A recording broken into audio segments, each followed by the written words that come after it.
Digital Service, which is like a relatively new sort of agency. Are they an agency? Do they count as an agency? Okay, so yeah, part of the White House then. Still the executive branch, right? Like, all right, there, at least that's good. And someone actually told me this the other day. They're actually the only branch of the federal government that hires foreigners. Is that true? Maybe. Yes, like a student told me that, so I'm sure it must be true, right? Because they care about those sorts of things. They're the ones who are on top of that. And so, well, I'll just turn it over to Allison then. Thank you so much.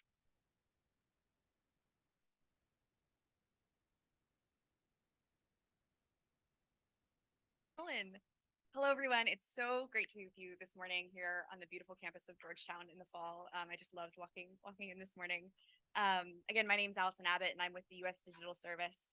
And one of the things I wanted to discuss today has to do with the journey between policies getting drafted and the road to how we implement these policies in real life, and think about how we can stick the landing in federal government and delivering these services.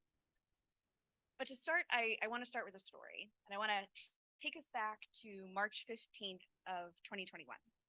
If you can remember, for most of us, we were just on the brink of coming out of the COVID lockdown. I'd been spending the last few months quarantining with my family in my childhood home in Richmond, Virginia.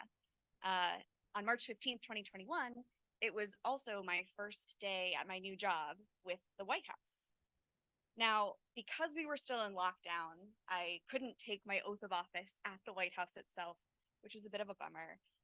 Instead, I was taking it over Zoom in my childhood bedroom. But one irony that was not lost on me is that because the bedroom my sisters and I shared growing up was technically on the western side of my house, and because my parents were avid watchers of the Aaron Sorkin TV show, the room where I was taking my oath of office was the room that my family had always referred to as the West Wing growing up. However, also on this day, more importantly, on March 15th, 2021, the president released his COVID relief plan. And in this press conference, he announced that the federal government would create a way to help people find vaccines near them. You see, up until that point here in the US, if you wanted to find a COVID vaccine, you were looking at different pharmacy websites, you're calling your doctor's office, looking up different clinics near you. There was no streamlined way to find a COVID vaccine near you at a time when people so desperately were looking for this vaccine. So the president announced the federal government would take this on and create a service to meet the needs of people. And he said we were going to launch this in 6 weeks' time. Now, I didn't know it that day, but a few days later, I was told that I was going to be on this project, and it would be my first time figuring out what it takes to move from stated ideas into delivering a government service.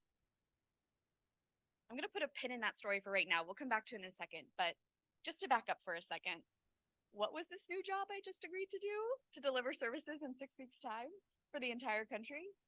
This is some of my colleagues and friends at the United States Digital Service, and we are a group of tech experts in the White House.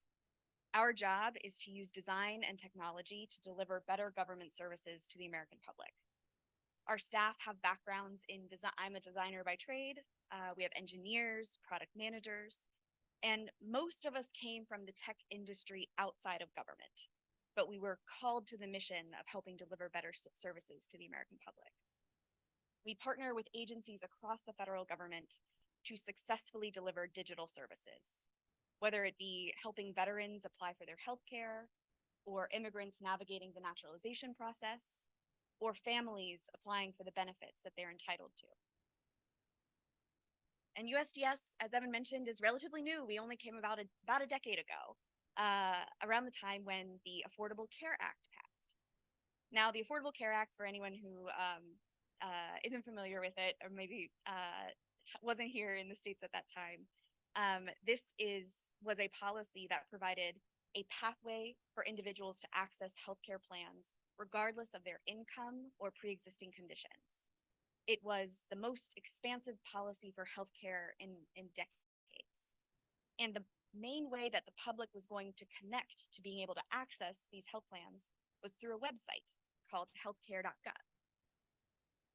Now, on the day that the website launched, the expectation was that 1 million people were going to be able to log on and sign up for a health plan.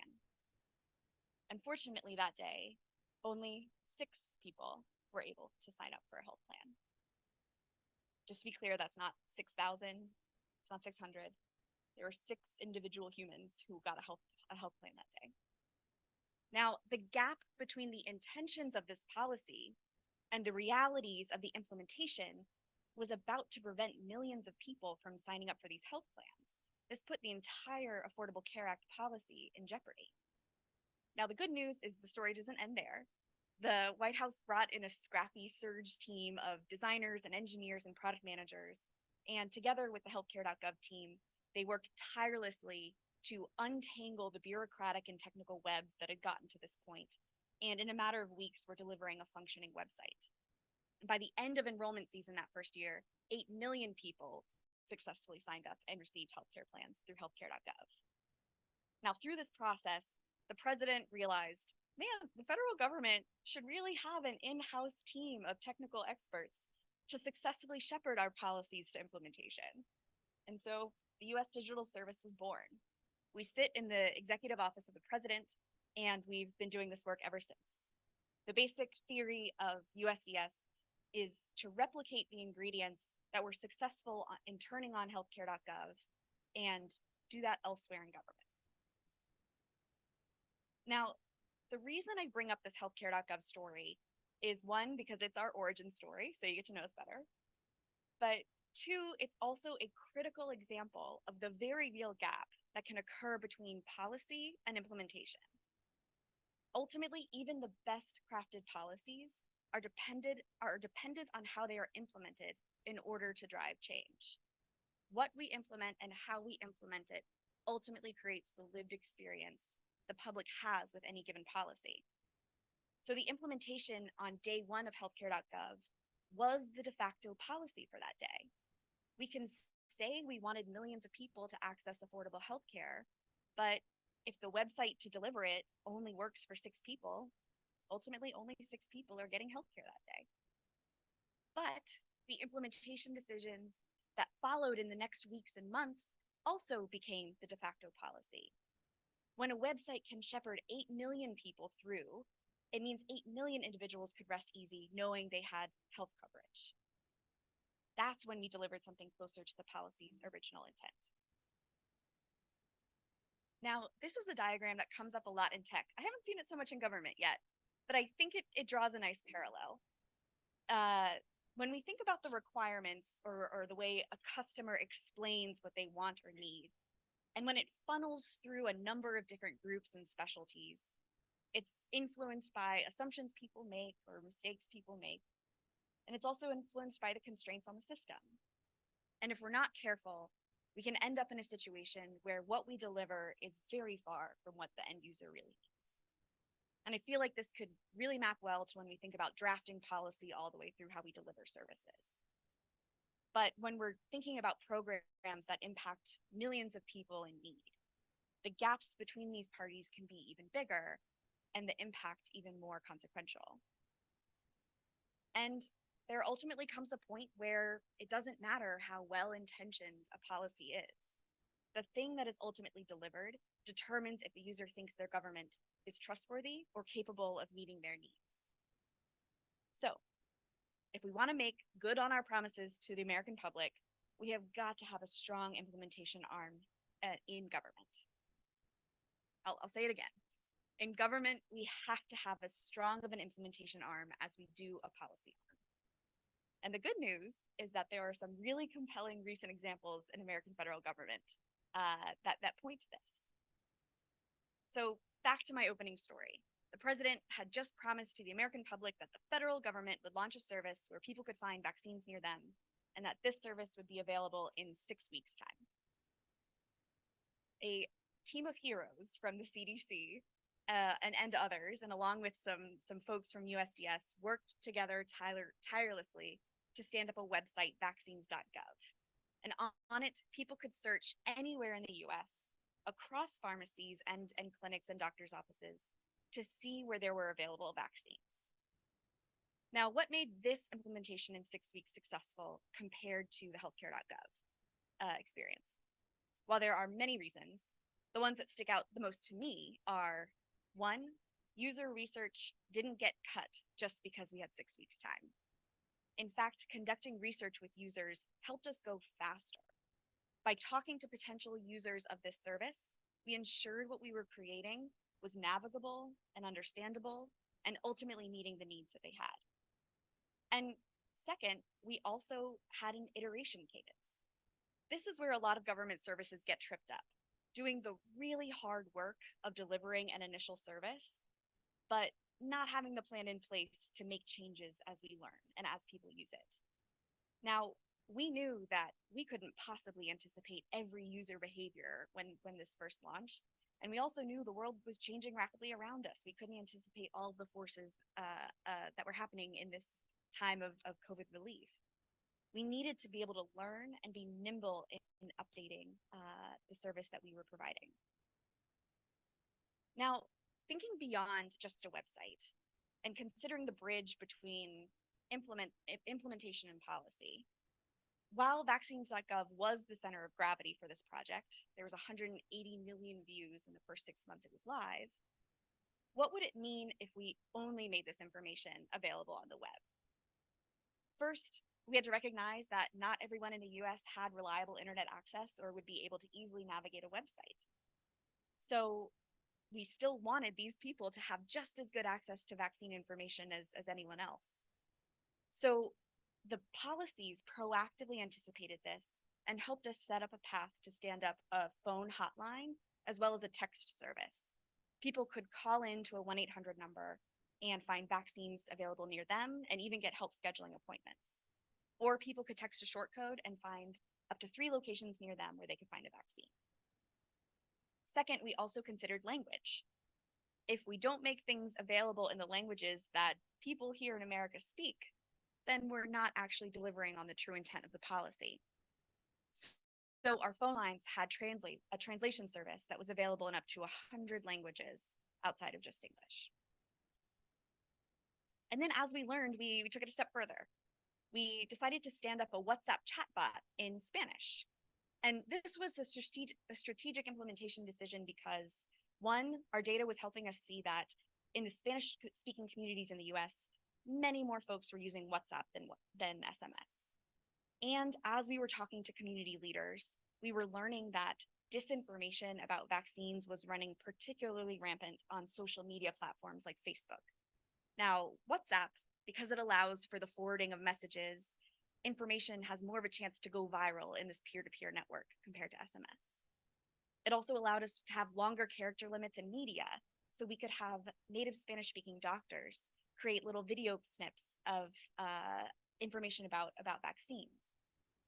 We also knew that trusted community leaders could share a QR code pointing to this chatbot, either in print or in social media, as a trusted resource for their folks to go to. So we sought out and we utilized a platform that met our users where they were in order to make sure we were implementing the true intent of the COVID relief plan. So let's go to a more recent example of how the government is implementing services in a way that meets people where they are.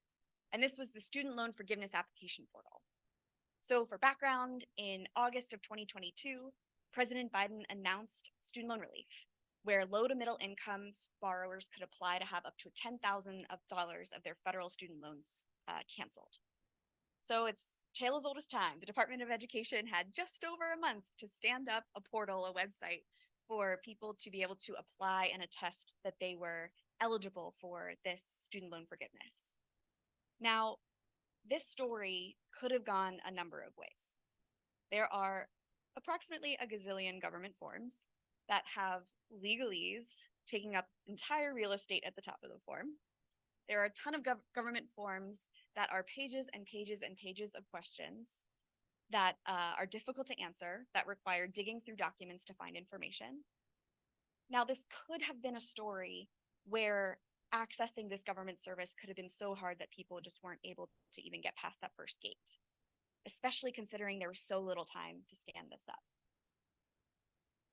But that's not how it went. The application ended up being just 3 pages: a welcome page, a form, and then a confirmation page. You only needed 5 pieces of information to fill out this form: your basic contact information, your name, your social security number, and your date of birth. That's it. So this form could be completed in just a couple minutes. It was available on both mobile and desktop, and in English and Spanish. And I just want to underscore, it's not inevitable that it could have gone this way. A cross-disciplinary team of Department of Education experts and designers and engineers and product managers all worked together from day one to make sure this came to fruition. They made the case for simplicity, and they worked against the traditional way of standing up a government application form. And the results were noticed by the public. The site quietly launched on a Friday in a beta form. 8 million people found it before the weekend was over and successfully applied. By the end of the week, 22 million people had submitted their applications. Twitter, Reddit, even some Georgetown professors were pleasantly surprised by how easy it was to fill out this form and apply for government service. And some of our favorite tweets are people saying that on the Friday night, they got a notification from Twitter that the site was live. They were at a party.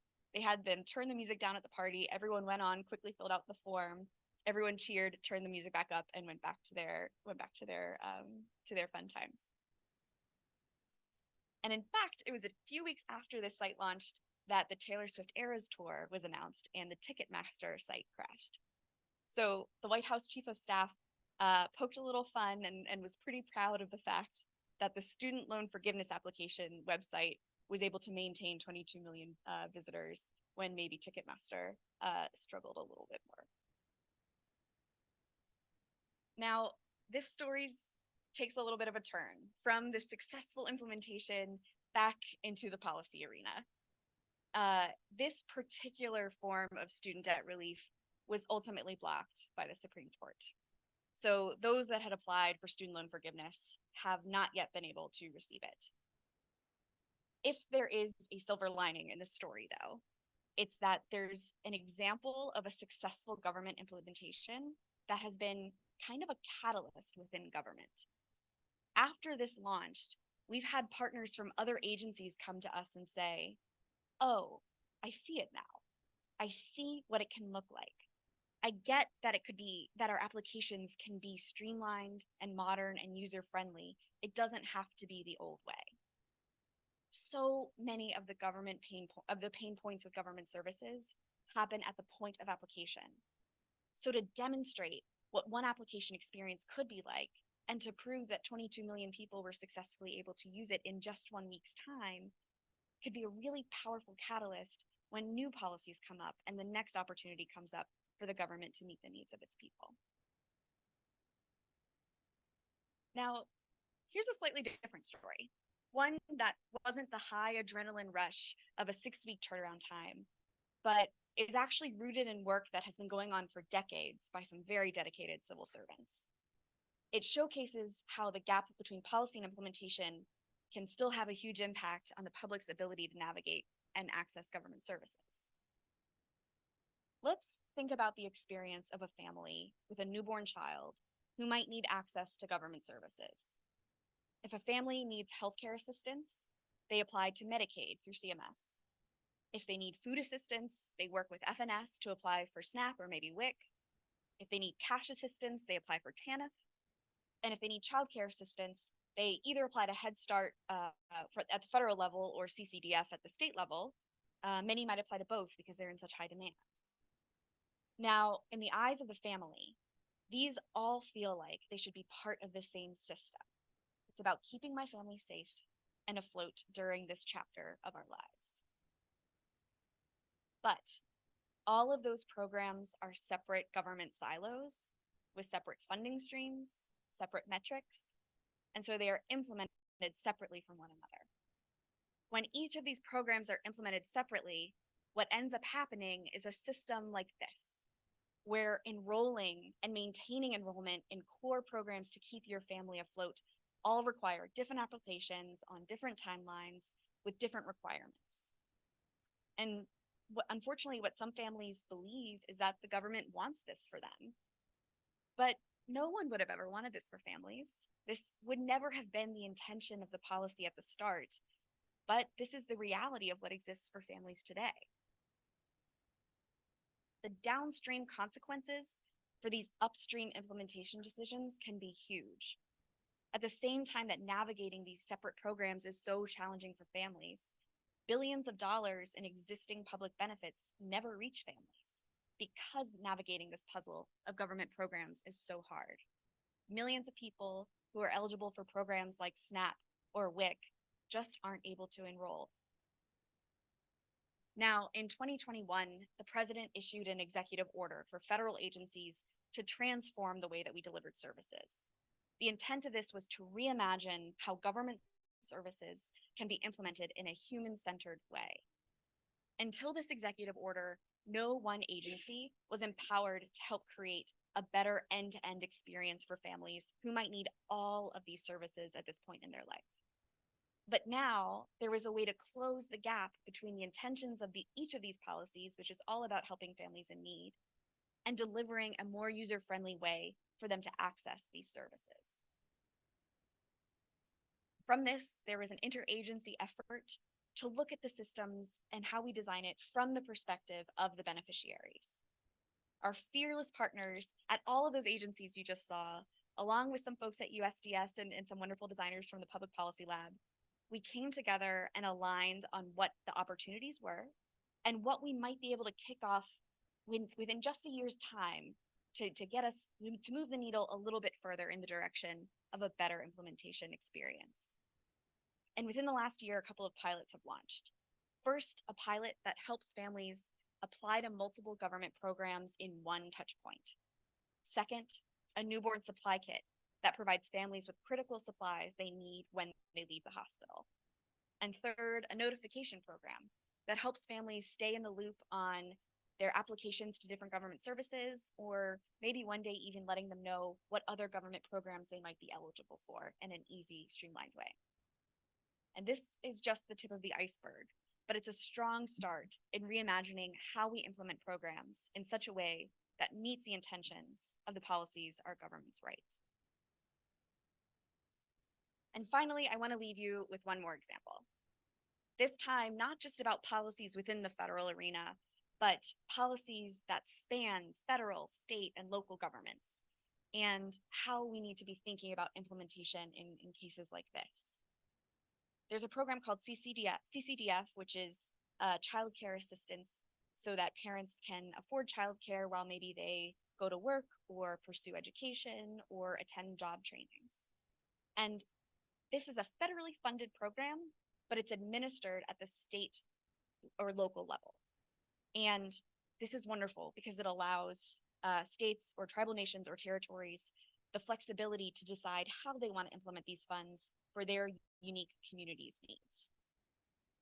But in practice, what this also means is that each local government must create their own application, send and receive applications from families, determine if families are eligible to use benefits, and all of the tech infrastructure that needs to make that happen is on the shoulders of each of these local governments.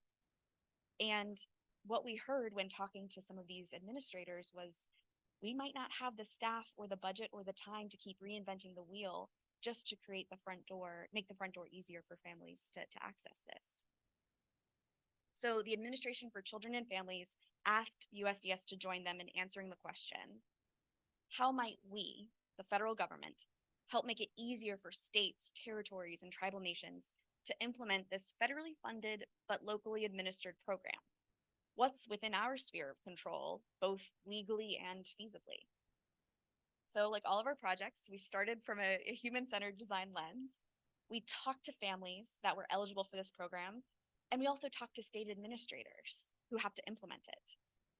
With families, we wanted to understand what they were struggling with and why this is so hard for them to navigate.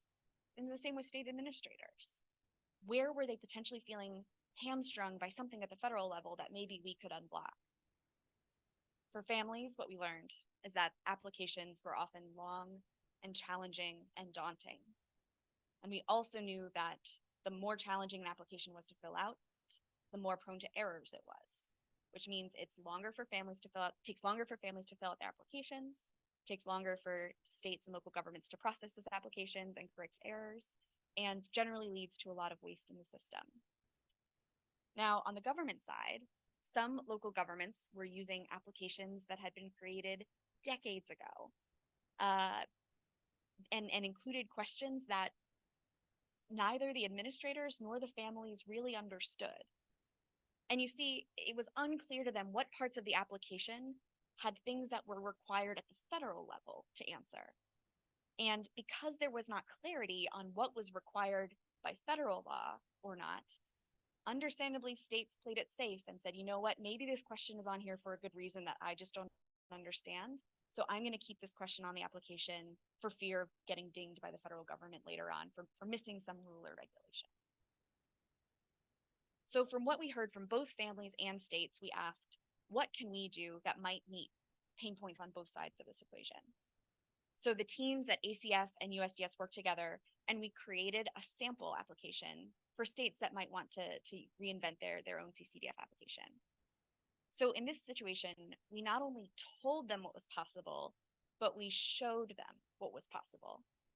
If states were to take this application as is, they would be meeting every requirement at the federal level. They didn't have to fear that there was some hidden federal policy or regulation that they would get dinged for if they implemented this. We also took on the testing of prototypes of this application with real families. We walked them through this application. We understood where maybe points were confusing or hard to fill out.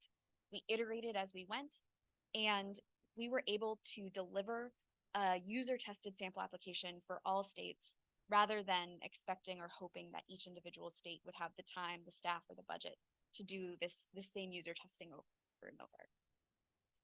And the good news is some states have taken this up. Illinois just announced that they're going to be working with Code for America to adopt this for their childcare applications this year. And other states have expressed interest in being able to take this up as well. While they're still in the driver's seat for administering this program, they feel like they at least have a foothold to go off of that they might not have had before. So thinking ahead, what can we do to ensure government implementation successfully delivers on policy? First and foremost, hiring tech talent into government is so critical. Having designers and engineers and product managers and data scientists embedded in the agencies is critical to successfully threading this needle between when a policy is created and when a program is implemented. We need these implementation experts lending their expertise during the upstream phases of policy drafting. These experts at the table can help create policy that is more specific to known user needs. And also it helps anticipate implementation constraints early on, resulting in a less risky implementation phase. This is so important that at USDS, our very first value is hire and empower great people. We know this is a key ingredient to success. The second thing we can do is make it known when there's a gap between policy and implementation, and we can show the art of what's possible. A make or break artifact that you can create is to show the lived experience of beneficiaries or families navigating government programs and how it might differ from the policy's original intent. You can show what's being left on the table because of implementation challenges. You can show what's possible, what a successful front door application can look like, and that it doesn't have to be the way it was for the last 20 years. And you can show, not just tell, what the policy could be implemented as.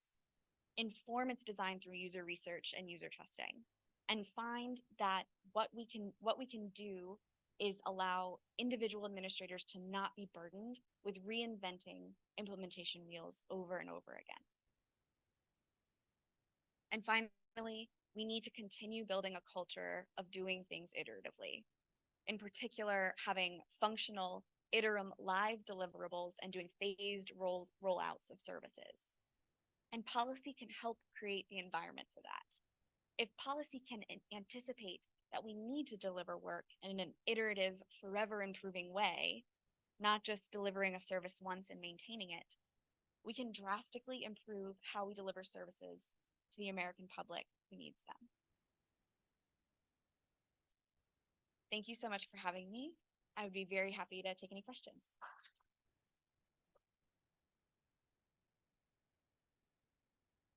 Thank you so much, Allison. I'm totally having a form filling party. It's pretty soon. It's going to be awesome. Okay, questions for Allison? Anyone? And online? Yep. Hi, thanks for that presentation. I do a kind of similar work at the Canadian government, so the federal government. So I'm kind of curious about how you collaborate with kind of other techies, especially when you're kind of having to deal with a major paradigm shift. So for example, like the example you used with Biden signing this order was that the zero trust framework, for example, is like now the mandate. And that's a paradigm shift for even very technically literate people, right? They have to change fundamentally how they think about the nature of how security works within a system, right? So how do you, what are the types of interventions that you use to try to seed new ideas, to try to kind of spread new ways of designing systems throughout, when people often kind of revert back to kind of what they know? Yeah, that's a great question. And sorry, your name was? Peter Stoico. Thank you, Peter. That's a great question. I think a tool that I keep coming back to, well, first off, we know change feels risky. Even if we can't name it as such, change feels risky and change feels scary. And so if left to our druthers, we would just do things the way we've always been doing it. I think what's been really effective for us, both with helping other techies get on board, but also leadership at different agencies, is demonstrating what is the risk of trying something the way that maybe industry does it, or trying something a new way, versus what is the real tangible risk of continuing to do things the way we've been doing it. And really illustrating and bringing to life that if we continue to do things in a certain way, that actually we can unveil that actually might be very risky, riskier than we even imagined. And that by adopting new practices, we're actually de-risking our path to implementation. So framing things in terms of risk, I found to be, leadership in particular is very, very concerned with trying to mitigate risk. And so framing it in those lenses can be really effective at help getting people on board and willing to try new things, and making new things not feel quite so scary to try.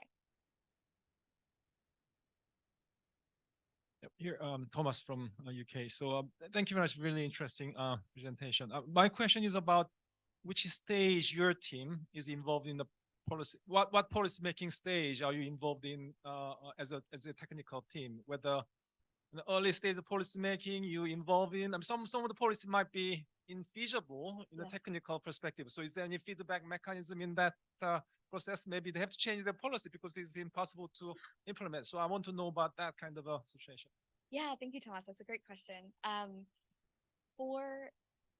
In USGS's history, we originally were brought onto projects pretty much at the tail end of an implementation phase, that something was very, very challenging and potentially about to go very wrong. And USGS was brought in to put out the dumpster fire of whatever situation was impending. And we're able to do that. That burns through teams very quickly. That's very hard to do and not the most efficient way to work, but we were capable of doing it. As we've been in government a little bit longer, and as we've kind of proven ourselves to our agency partners, and as we built trust with agency partners have started to come to us and say, wait, what might happen if we brought you in at the start of a process so that we don't always have to be in firefighting mode, but we can actually think about anticipating some of these challenges as early as when we're drafting policy. Now, I will say USGS, we're not in the business of writing policy ourselves. We are implementers, but we think there's a really magical relationship that can happen if we have a seat at the table and we can inform and lend our technical expertise as policies are being written. So over time, we've actually had the great opportunity to help draft executive orders, lend our expertise to those drafting, to help lend our expertise to policies. For example, as we think about going forward. I'm no expert in this, so please no follow-up questions because I won't be able to answer them. But when we think about where AI is going, some of my colleagues who have much more expertise in this are at least able to lend some expertise as we're drafting policy for the new wave of technology. So USDS right now, we're doing more and more projects upstream. We're still here for firefighting if we need to, and every now and again it's a little bit of an adrenaline rush to do that. But yeah, I think as we're moving further and further upstream as we go, and really building strong relationships with those policy drafters. And Birger has a question online. Anyone else in the room? Hello, I'm Birger Sealson. I'm from Norway, far away, but I can't help. Thanks, by the way, for a very interesting lecture. I'm sorry I can't help comparing it with our little country, which is probably the size of a little state in the States. Our story is that since 2006, all the touch points were merged together into one. So everything that has to do with pension, childcare, sick leave, everything is just one touch point. But it's also one organization. And this caused a lot of friction in the start, and people were really angry about the cumberness of the interface. But now, after many years, it has started to become better. They even have a design department with a handful of systemic designers employed. But what also happened is that this is not only a interface, but it's also a organization. So it has become a tool. It seems, maybe it's not right what I'm saying, but it feels like it has become a tool for the government when they want to implement policies of austerity. And there has been some scandals and some things that was going on. So I was just wondering, what degree do you consider the like deeper into the organizational part of what's behind the touch points, so to say? Yeah, thank you, Berger, for that question. First, I want to acknowledge that so many Scandinavian countries we've actually taken a lot of inspiration from in how we deliver. Wow. You'll see that newborn supply kit that we mentioned as part of the Birth to Five project, we know is happening in many, many countries around the world already, and we think that's fabulous, and we would love to be doing that here in America. So we haven't invented anything new. We are just taking incredible practices from around the world and trying to implement them at the scale we have here in the States. And I think that's a really interesting point, and I think we are so far away from having a single touch point for any government service that I'm not sure I have a great answer for you in terms of what happens, once everything is at a single touch point. But I think that's a good, thing to noodle on of what happens when we finally do get to that point. What are the trade-offs and what are the considerations? Yeah. I'm sure we will be looking to countries like Norway, in terms of precedent and lessons learned as we have the feeling that we are still far away from how it could be. So yeah. And also, I mean, those political frictions between the service that is provided legally or should be like a right you have, and what really happens is still large. So yeah, this kind of in 10 years we'll meet up again and see where both of our countries got and compare notes. Yeah. Thanks, Berger. Thanks. Cool. This is JB. I'm a fellow user experience designer. So, Allison, first, kudos to the studentaid.gov. When I saw that, it was incredibly contrasting to other government pages. Great job. Like, I love that design, the way it's brilliant. So my question is, benefits and challenges, could you kind of expand on what is the contrast between like private sector tech, the product design process versus benefits and challenges for government? Yeah, it's a great question. And I've will say I've been in government now for about 2.5 years, so I still feel like I have half of my brain in the private sector and how we do design and go through the product development process in the private sector, and then the other half of my brain has been morphed into how do we navigate bureaucracy. And I will say I think this maybe is obvious, but it wasn't to me. The real constraints of what are things that are written into law that are immovable? What are things that are entirely within the control of Congress and legislation that the executive branch, because of the separation of the three branches of government, there are parts that we cannot touch until or unless Congress were to make some changes. So that creates some constraints that are very real, but I also think allow for a lot of creativity of, okay, if you're given a total blue sky, it can almost be, you feel a little hamstrung because you feel like you can just shoot for the moon and do anything, and then it's hard to kind of get traction. But if we were able to look at what are the frameworks in place that we have to work within, and how do we even just create a minimum viable product within this environment, that actually allowed us a little more speed to just say, okay, where can we make some changes? We're not trying to totally reinvent a system. We're just trying to make this system easier to access and better. So I think that's one difference, at least from where I came in outside of government, was I never had to think through what are things that are totally outside my control because it's literally the law. So it was a good creative exercise as a designer to take those on, and not always not good or bad, just a real constraint to work within.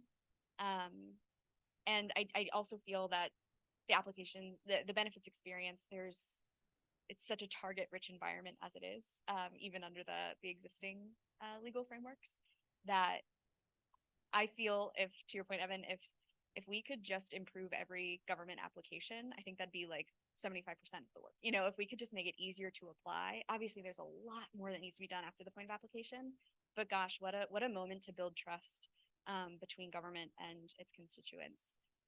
So even within that world, even within all of the same legal frameworks that we have now and policy frameworks we have now, a lot of good work to be done. Thanks for your question. Hey, Allison. This is Jolie, and I've worked in public policy, and so I'm kind of familiar with some of the stuff that you've been talking about today. What I'm curious about that we haven't really talked about as much is you brought up that amazing visualization of showing all the different systems and services of someone who may have just had a baby from 0 to 5. And I think your comment was that it wasn't supposed to be that complicated. And I'm kind of curious about that from this political side of, I actually think it might be supposed to be that complicated. And maybe not every administration feels that way, but I think certainly some administrations do feel that way. And I'm thinking of like when the term welfare queen that Reagan popularized in the 1980s, and how we're really supposed to buy into that, and how I think that systems have become more complex, and there's this intentionality behind that complexity. And so I was just kind of curious about if you could comment on what it looks like when you do have a change of regime in the US digital services, and how those political agendas might shift your team's kind of roles and responsibilities or responses. Yeah, that's a great question. Thank you. Because of my role, I can't comment on political agendas at this time. What I can say, I think your point is very well taken. And maybe what I can adjust to is my experience working with the civil servants within these agencies that have been there throughout different administrations and under different political circumstances. Maybe a better way for me to say it is that none of the people who have made this their life's work to deliver these services would have wanted it to be that way. The people outside of whoever's president, whoever is in charge of Congress at the time, the people who are doing the decades of work of trying to deliver these services, no matter their backgrounds, my experience has been that they feel profoundly that this kind of came about unintentionally, and that that they would have much preferred the foresight of how do we not make it quite so complicated. Your point's very well taken. So thank you for that. Hi, Allison. My name is Blaine Antense. I come from a background of policy and also implementation in the Vermont sphere, which is a lot different than federal government. The first thing I wanted to say is the example that you gave around how the work that you all do makes the administrative level at the local level a lot easier. I would say definitely. I think an example of that is with flood in Vermont this summer. With all of that funding, there's a lot of technical assistance that local administrators or community groups have to do to help people navigate complex processes. And if groups like yours are making those processes a lot easier, it takes a huge burden off. But so my question to you actually is, at the local level in Vermont, we've done a lot of sort of ad hoc making things easier, whether it's testing sites or finding vaccines or finding flood funding or finding technical support. And my question is, in your team, it sounds like you have a lot of developers. What other types of roles do you have in your team? How does your team operate to integrate subject matter expertise? Or is it mainly as you collaborate with other agencies and departments, that's where the subject matter expertise is? Can you speak more on how it works, how you integrate your subject matter expertise with your developers? Yeah, that's a great question. And thank you for the work you're doing. I've always had great respect, but after working with administrators at the local level and realizing the expertise that you bring, it's just profound. It gives me chills to think about it. And one other quick thing I'll say before I get to the specifics is we had a summit last year where we brought together feds and state and local administrators for services for families like the ones we talked about. And we were in a room like this and we were sitting around a table, and a woman from Washington State who's just delightful. We didn't know each other face to face yet, and some other feds were sitting at the table, and over lunch she just kind of made a comment of like, you know, those feds, I think they just try and make our lives harder, don't you think? And she had no idea that she was talking with feds, but it actually led to like a lot of laughs, and then we actually like became friends, and then it was this open line of communication between the people. You know, these are people that have never been able to interface, and just simply coming together created these pathways of, now they have the ability to just send an email and ask a question of like, could you clarify this regulation? Could you like, wait, this is really tripping us up. And so having more of that is of the utmost importance to make sure that we continue to have these open lines. But to your point of what could be happening, how do we structure our teams at the federal level, and maybe what does that look like at state or local levels? I think reasonable people could have lots of different views on this. The way that I've seen to be most effective and what USDS tends to do is we always want an agency subject matter expert who has the mentality also of, I'm willing to try things a new way. You know, I have decades of experience, and also let's try something new. And then our teams are generally made up of designers who are able to do user research, go out in the field, talk to people, understand, you know, do usability testing, but also just hear their stories and understand where there's unmet needs. Engineers, product managers, and sometimes data scientists. And and procurement is a big one for USDS, because that's a whole subject matter expert in government that we definitely need expertise on. So those five are kind of like the core operating unit for our USDS project. And when we're working with agency partners, we might also have kind of like a pair that, you know, they might have a designer that is our new partner, our designer's partner. They might have engineers that are our engineers' partners. But, you know, often some teams just don't have the budget for roles like that. And so we can kind of step in and for a few months get the wheels started get the work started while the teams are able to hire, or just kind of work around those gaps in their teams. But yeah, having that cross-disciplinary team, and it very much not being just USDS comes and plops in and does the work and passes it off. There's got to be kind of the team has to be cohesive. We have to have representatives from both the agency and USDS every day together on the ground working on those problems.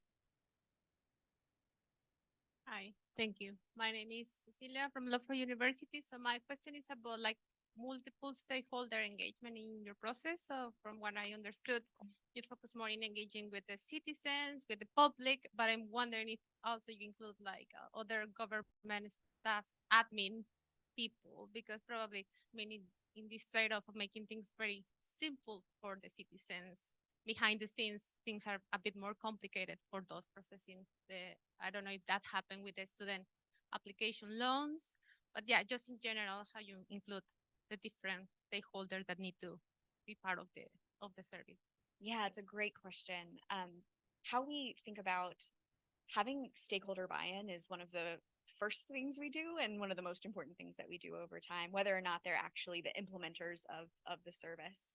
So again, going back to those, this isn't the only way to do it, but it's my preferred way of doing it. Those risk frameworks are some of the things that we work with stakeholders to make sure that they're bought in and that they agree, like that there's some level of shared understanding that if we're going to continue doing things in a certain way that might be riskier than us trying it in this new way, or in a way that's been proven elsewhere to be more, to be less risky. So having that stakeholder and buy-in from the very beginning, we won't, or we don't tend to take on projects unless that groundwork is settled at the very beginning. Again, government is a target-rich environment, so there's plenty of projects we could be working on. So if there's, you know, if we think that it will be an uphill battle the entire way just to get our stakeholders aligned, that's not the best use of our resources. It's not the best use of taxpayer dollars for us to bang our heads against a brick wall for 6 months, when there's other teams in government or agencies in government who are like really chomping at the bit to try something new. So, but again, we still have to have that alignment. It's not a walk in the park. We still have to make sure that we're honoring all of the expertise that they have. They know so much more than us when it comes to the ins and outs of regulation and histories and traditions in the communities they serve and within the agency. So having that close relationship is the critical foundation upon which we then are able to start our implementation practices. Yeah, of course, yeah. Hi, Allison. I came in late, but I was listening on my way in. And oh, I almost need to stand up because I'm sort of excited about this. So I'm continuing on with Cecilia's question, but I'm actually wanting to ask you the question about moving from like this concept of stakeholder as community to partner as community. So I'm seeing in your sort of, and then I'm going to tell you a little story in the middle of this so you can think about the question, but I'm seeing in your sort of consultation pieces that like it's like feds, a little bit of state, and then people, right? Individuals. And I think you're missing a whole massive middle of community ecosystem work. So as a bit of background, I have a lot of digital services background because I was engaged in the Canadian lead for 211. I don't know if you're familiar with it, which would be amazing if you aren't, but it's the precursor to 311. We trained. So when you started your speaking notes, when you started your speaking, you were talking about COVID, and I know for sure in Canada that 211 was like a major, so 211 provides access, single point access to community social health and government services. It has an affiliated taxonomy. It's multilingual, has information and referral certifications and trainings and accreditation for organizations. So this is an ecosystem that's built to provide exactly the service that you created. So I'm interested to know, you know, where in your scanning, where in your thinking. I mean, I know you're talking about this massively high level, but there are these incredibly powerful ecosystems that are working, maybe not at scale, but certainly at scree, if we want to use that term, that are ready. The only thing they lack is the partnership with government to provide funding and to possibly move them along with technology. If they haven't had those technology investments, for instance, for years, we would have large inputs, you know, several tens of millions to develop the infrastructure and then nothing for years to run the service. So that's sort of my whole question, like, where is that fitting? It just seems like, a lot of reinventing the wheel if you're not actually accessing these incredibly powerful on the ground services that are available. Yeah. And are networked. Yeah, absolutely. And remind me your name. My name's Cheryl. Thank you, Cheryl. Great question.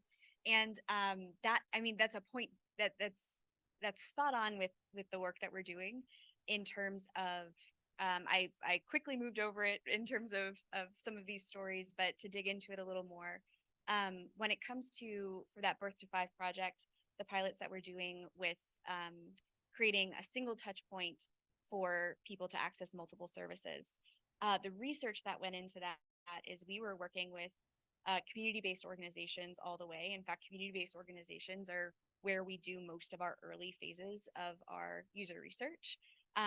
We talk to both leaders in communities, and then they connect us to individuals or beneficiaries that might be willing to talk with us. So working with those community and understanding what's happening at the community level is so core to so much of our early stage work. And then when it comes to implementation, when for the benefits bundle, we're piloting a way to have a single touch point with families when they're applying for benefits. Exactly to your point, what we know is that we don't need to build up a whole new infrastructure to do this. There's actually incredible micro infrastructures and ecosystems at the community level that if we partner with them, we're able to get to the shared goal faster than trying to build something from scratch. So in this case, we're partnering with Healthy Start grantees, and there have been some grantees that are helping us pilot where they are trusted leaders in their community. They already are working with families and new moms in a really important way to meet a lot of needs. And our pilots are happening embedded within those infrastructures where maybe they are helping lead a focus group with moms, or they're leading a breastfeeding class, or talking about how to access easier childcare. And then how do we also maybe give them the tools to say, okay, and then here's a couple of applications that we've made easier to sign up for. So hopefully we're saying the same thing. I think the work that 211 has done is just incredible. And that I would be remiss to leave out the importance of those community infrastructures that we partner with along the way.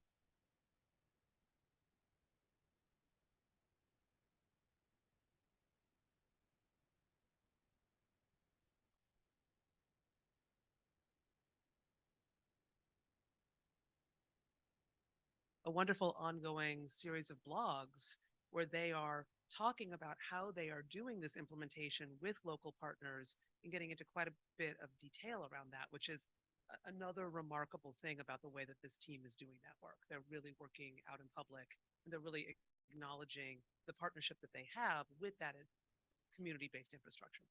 So I recommend absolutely that you take a look at that. Last one. Hi, my name is Bas from the Netherlands. Thank you very much. I've worded my question maybe a bit silly because I don't know the US context that well. But we've just had a program similar to the federal student relief thing. And the entire time I'm just sort of perplexed because the form looked simple, but my question is, why would you design a form at all if you can, like, can't you just deduct whatever needs to be deducted and then just send an email? Congratulations. Yeah. Just, it seems, I don't know if it's law or it just, why would you design a point that can go wrong at all? Thank you, Bas. That's a great question. And that was one of those trade-offs that had to be made in terms of the US government was trying something very new by stripping down an application. It was on the table of, wait, could we take all of the burden off of the end user and we just decide, like that was a consideration on the table. I think it was a hard trade-off the team needed to make to say, is this going to be a dead end? Are we going to be blocked at some point by someone for attempting to do this? And working backwards from that, what's maybe the next best thing we can do? But that's the dream, right? Being able to take as much burden off of the end user and say, what can we as the government burden ourselves with and figure out with the data we have and the systems that we have.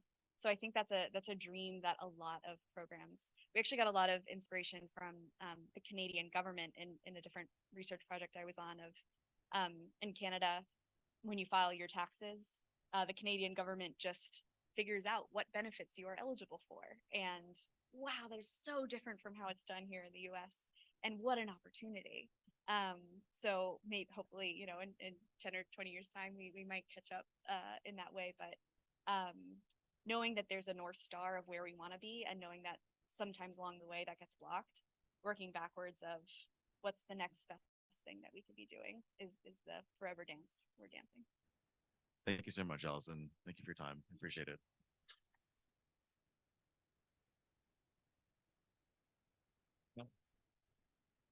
Okay, everyone, let's take a short break. If you want to get a snack, there's still some food left, and then we'll come back for a paper session.